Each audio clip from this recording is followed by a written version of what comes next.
तो बेटा आज हम पढ़ेंगे अपना टर्म 2 का दूसरा चैप्टर, ठीक है बेटा। टर्म 2 का हमारा दूसरा चैप्टर है retirement of partner. Retirement of partner, ठीक है, आप आवाज नहीं करेंगे, मैं बोलूंगा बस, ठीक है बेटे। रिटायरमेंट ऑफ पार्टनर बेटा, ये चैप्टर उन बच्चों के लिए बहुत ही ज्यादा इजी रहेगा जिन्होंने एडमिशन पढ़ा है, क्योंकि एडमिशन और रिटायरमेंट बेटा एक दूसरे के अपोजिट है कुछ एंट्रियों के लिए, बाकी सिमिलर है अगर हम बात करें, ठीक है।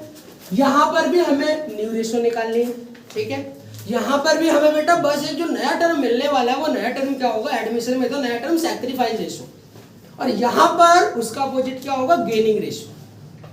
बस ये नया टर्म में जो हमें सीखना है गेनिंग रेशो, और कुछ एंट्री नहीं सीखनी, राइट। और बेटा यहाँ पर भी हमें ट्रीटमेंट ऑफ गुडविल करनी है, यहाँ पर भी हमें treatment of accumulated profit and reserves, यहाँ पर भी हमें रिवैल्यूएशन अकाउंट बनाना, सेम वैसे ही बनेगा जैसा हम एडमिशन में बना के आए थे, ठीक है।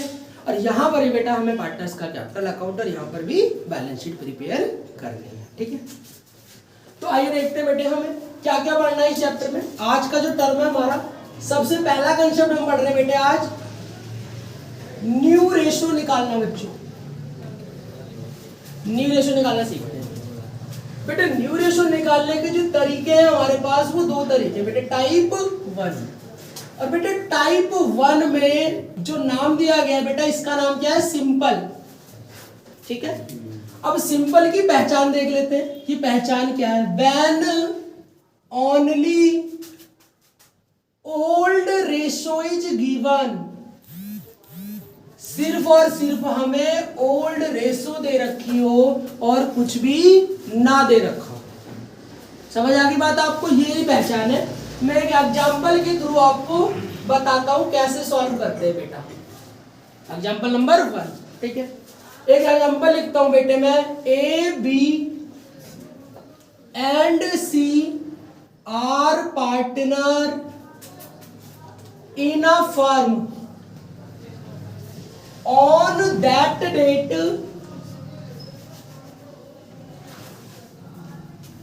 we decide, ठीक है, और on that date we retire from firm,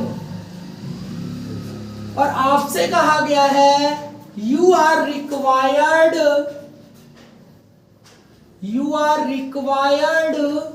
to calculate new ratio of, भाई रिटायर कौन हो रहा है बेटे, बी, तो जो हमें न्यू रेशो निकालनी होगी वो ए और सी। क्वेश्चन समझ आया? क्वेश्चन समझ आने का मतलब ये है बेटे कि वो पहचान जो मैंने बताई है, आइडेंटिटी, वो भी मैच होनी चाहिए। तो क्या मैच हो रही है? पहचान क्या बताई थी, when only old ratio is given. Question थोड़ा सा टेक्निकल है, क्वेश्चन में है कुछ नहीं, कुछ बच्चों के दिमाग में यह होगा कि कोई भी रेशो गिवन नहीं है इसमें, तो बेटा आपको पार्टनरशिप के रूल याद होने चाहिए। जब कुछ रेशो ना हो तो क्या होता है, पार्टनरशिप इट साइलेंट है रेशो के लिए, तो रेशो क्या होगी, इक्वल। यानी रेशो गिवन है, ऐसा नहीं कि रेशो गिवन नहीं, रेशो क्या है, इक्वल है, ठीक है। आइए सॉल्व करते हैं बेटे। सॉल्यूशन भाई, सबसे पहले हम लिखेंगे क्या क्या दिया हुआ है given. Old ratio of A B and, बेटा रेशो गिवन है, सबको पता है ना, गिवन है, इट्स मीन हिडन है, वो पार्टनरशिप डीड की बात माननी पड़ेगी जो हमने फंडामेंटल के चैप्टर में सीखा था, ठीक है। When partnership is silent for ratio, तब हम क्या करते हैं, इक्वल, यानी बेटे 1:1, बात समझ आ गई। रिटायर कौन हो रहा है बेटा, B, B retire from firm, B का शेयर लिख लो बच्चे, यहां पर ये बी है, इसका शेयर क्या है, 1/3। अब बेटा हमें क्या चाहिए, न्यू रेशो चाहिए, new ratio of A and, बेटा जैसा इसका नाम है ना सिंपल, वैसे इसका काम है, क्योंकि भाई किसी का नाम रखा जाता है उसके काम के अकॉर्डिंग, कुछ उसमें देखते हैं ऐसी क्वालिटी, ठीक है। तो सिंपल है बेटा। अब देखो कितने इजी रेशो ये निकालना, जो रिटायर हो गया उसे भूल जाओ, रिटायर कौन हो गया, ये तो सिर्फ क्या बची रेशो 1:1, यही है न्यू रेशो। क्लियर? आपको बात समझ आ गई? ये भाई रिटायरमेंट में जब हम न्यू रेशो निकालते हैं बिल्कुल सिंपल तरीका है। आपको समझ आ गई मेरी बात? ठीक है।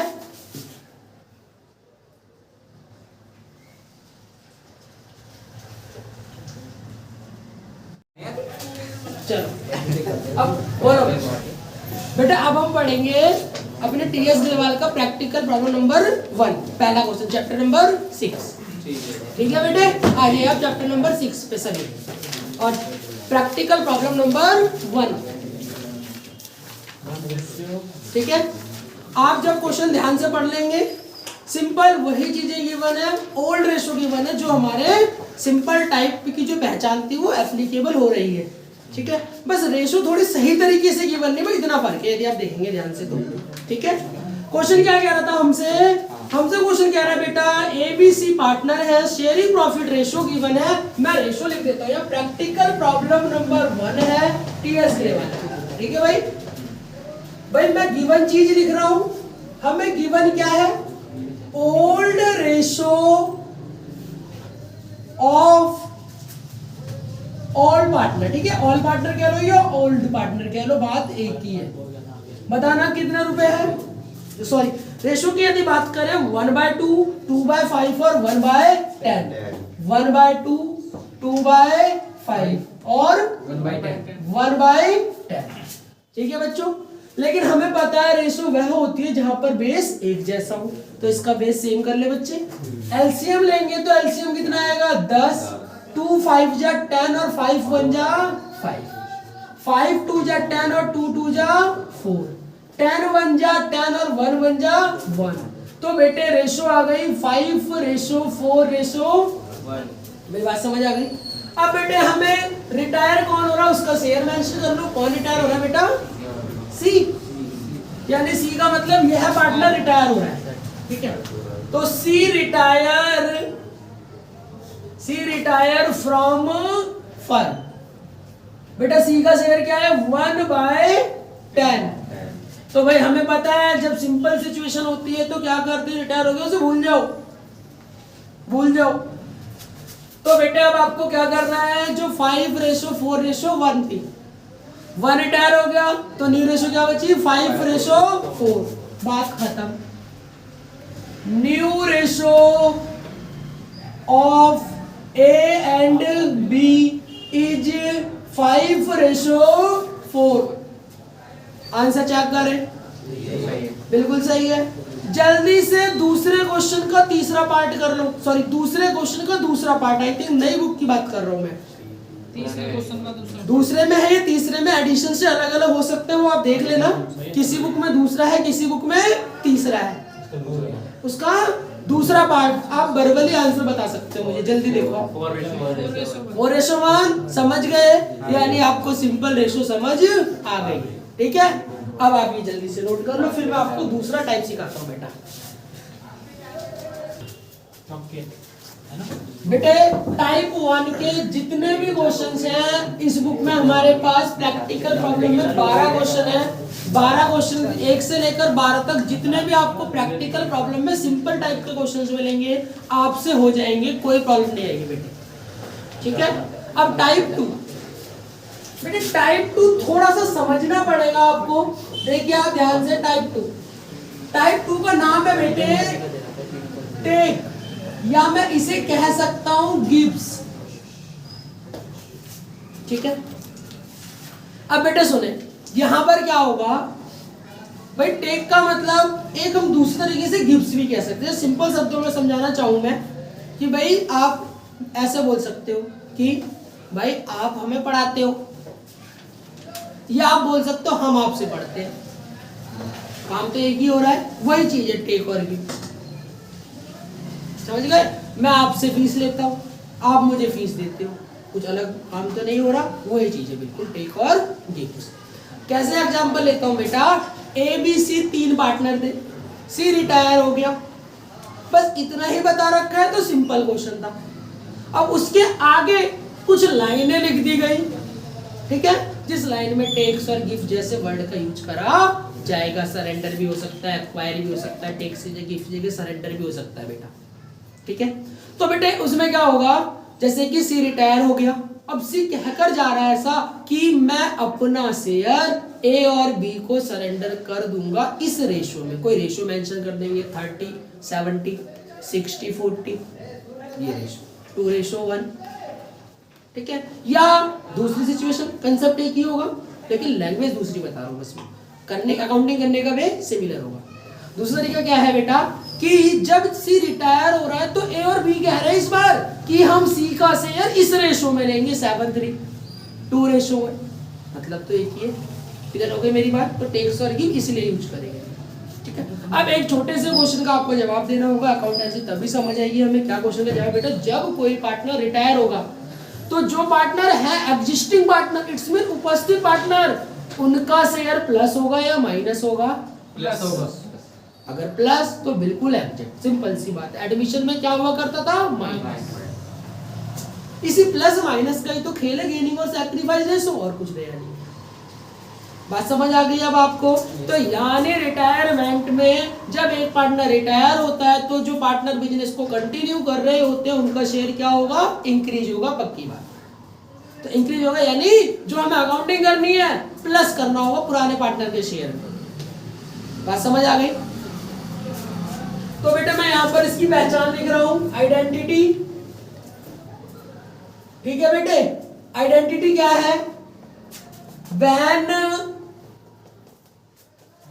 गोइंग पार्टनर या रिटायर्ड पार्टनर, गोइंग पार्टनर या रिटायर्ड पार्टनर को ही कहा जाता है बच्चों गोइंग पार्टनर, रिटायर्ड पार्टनर को ही कहा जाता है going partner. When retired partner surrender his share in favour of existing partner या कंटिन्यूइंग पार्टनर। बेटा एग्जिस्टिंग पार्टनर का मतलब जो अभी भी उपस्थित है, कंटिन्यूइंग का मतलब क्या होता है? जिन्होंने बिजनेस को कंटिन्यू करा है एक पार्टनर के रिटायर होने के बाद। यानी आप जब क्वेश्चन पढ़ेंगे तो आपको ऐसा ही समझ आएगा। क्लियर हो गई मेरी बात? कि ऐसे जरूर बताया गया होगा कि जब एक पार्टनर रिटायर हो रहा है तो उसका शेयर पुराने पार्टनर ले रहे हैं, और कहने का सेंस कुछ भी हो सकता है, ठीक है ना। वो क्या किसी भी तरीके से मतलब एक ही होगा, सेंस एक ही निकल के आएगा उसमें। क्लियर? एक एग्जांपल के थ्रू समझते हैं बेटा। हमारा एग्जांपल नंबर 2, बेटे A B and C are partner in a firm 4:3:2:1। अगर इतना ही लिखा है तो ये सिंपल क्वेश्चन है, बट यहां पर एक लाइन और ऐड कर दी गई। ऑन दैट डेट, जिस दिन यही रेशो थी उस दिन उन्होंने क्या करा? कोई पार्टनर डिसाइड कर रहा है कि वो रिटायर हो जाएगा। On that date B decide to retire from firm, to retire from firm, ठीक है।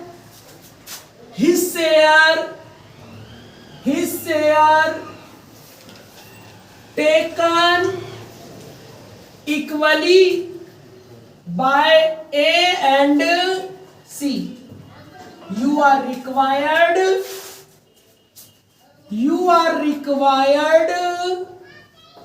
to calculate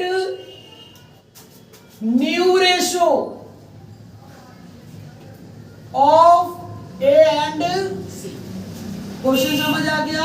लेकिन क्वेश्चन ज्यादा हमें समझने क्या महत्वपूर्ण बात है बेटे? आइडेंटिटी। क्योंकि आप क्वेश्चन तो खुद करेंगे तो समझेंगे, उसी बेस पे क्वेश्चन कर पाएंगे आप। बिल्कुल ऐसी ही पहचान है, इसीलिए मैंने पहचान अलग सेंस से लिखी है और क्वेश्चन अलग सेंस से दिया। मतलब एक ही आप देख सकते हो, या मैंने टेक सेंस लिया है तो वहां पर सरेंडर या गिफ्ट वाली बात, मतलब एक ही है। क्लियर हो गई आपको बात? अब बेटे कैसे सॉल्व करेंगे? सबसे पहले हमें क्या करना है? गिवन चीज लिखनी है बच्चों। गिवन क्या गिवन है? Old ratio of A B and C. 3:2:, आपको बात समझ आ गई? 3:2:1। अब क्या काम करना है बच्चों? कौन रिटायर हो रहा है? B retire from firm. बेटा बी का शेयर क्या है? 2/, ये बात भी समझ आ गई। अब हमें कुछ नया नहीं करना बेटा, हमें क्वेश्चन की बात माननी है, बट हमें सॉल्यूशन होता जाएगा। भाई ये लिख दिया। अब इन्होंने क्या कहा था बेटे? बी रिटायर हो रहे हैं, इनके शेयर के 2 पार्ट होंगे, हाफ हाफ इक्वली। एक शेयर कौन ले लेगा? ए, और दूसरा कौन लेगा? बी। तो भाई यहाँ क्या लिखेंगे हम? एक तो शॉर्ट में कर सकते हैं, इसका हाफ कर को देन डिवाइड कर दो। इसे हम और रेशो भी कट कर सकते हैं, आपको पता 1/3 बोल सकते हैं, कोई प्रॉब्लम नहीं है। देखो बेटे अब क्या करना है बेटे, अब हमें क्वेश्चन की बात करें। ए टेक कर रहे हैं, कितना टेक कर रहे हैं? 1/2 इक्वल क्या रहा ना, तो 1/2 of B's share. B के हिस्से का 1/2 कौन ले रहा है? ए। तो बी का हिस्सा कितना है बेटा? 2/6। 2/6 का 1/2, 2/, कोई दिक्कत तो नहीं। अब बेटे ए का न्यू शेयर निकाल लो, एस न्यू शेयर। बेटा ए का ओल्ड शेयर क्या है? अगर आप ध्यान से देखो तो 3/6। और अभी आपने मुझे बताया था कि जब एक पार्टनर रिटायर होता है तो पुराने पार्टनर का शेयर इंक्रीज होता है, इंक्रीज के लिए प्लस। कितना शेयर ले रहा है? 2/12। 2/12 इसमें ऐड कर दो बेटे। एलसीएम कितना आएगा? 12। 6 2 जा 2 3 जा 12 1 जा 1 2 जा 2, 8/12 न्यू रेशो आ गई। क्लियर होगी बात? अब बेटे हमें न्यू रेशो बी की निकालनी है, सेम यही प्रोसेस रखेंगे। बी कितना टेक कर रहा है? 1/, बी नहीं है बेटे, सी। बी तो रिटायर्ड पार्टनर है, सी है। सी टेक 1/2 ऑफ किसके हिस्से का? बी के, बी एस शेयर। क्लियर होगी बात? बेटा बी का शेयर क्या था? 2/6। 2/6 का 1/2, 2/12। आपको बात समझ आ गई?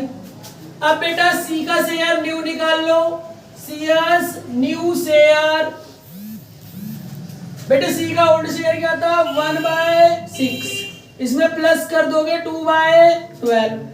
एलसीएम कितना आ गया? 12। 6 2 जा 2 1 जा 2 प्लस 12 और ये हो गए 2। तो बेटा 4/, आपको बात समझ आ गई? बेटा हमें रेशो चाहिए थी ए और बी की। ए का न्यू रेशो ये रहा और बी का न्यू रेशो, तो बेटा बेस तो इक्वल है, तो new ratio of A and B, sorry A and C, new ratio of A and C बेटा 8:4। और इसे हम क्या बोल सकते हैं? 2:1। 2:1। आपको समझ आ गई बात? क्लियर हो गई? ये दूसरा टाइप था, ठीक है, कोई दिक्कत तो नहीं। अब आप कॉपी करो।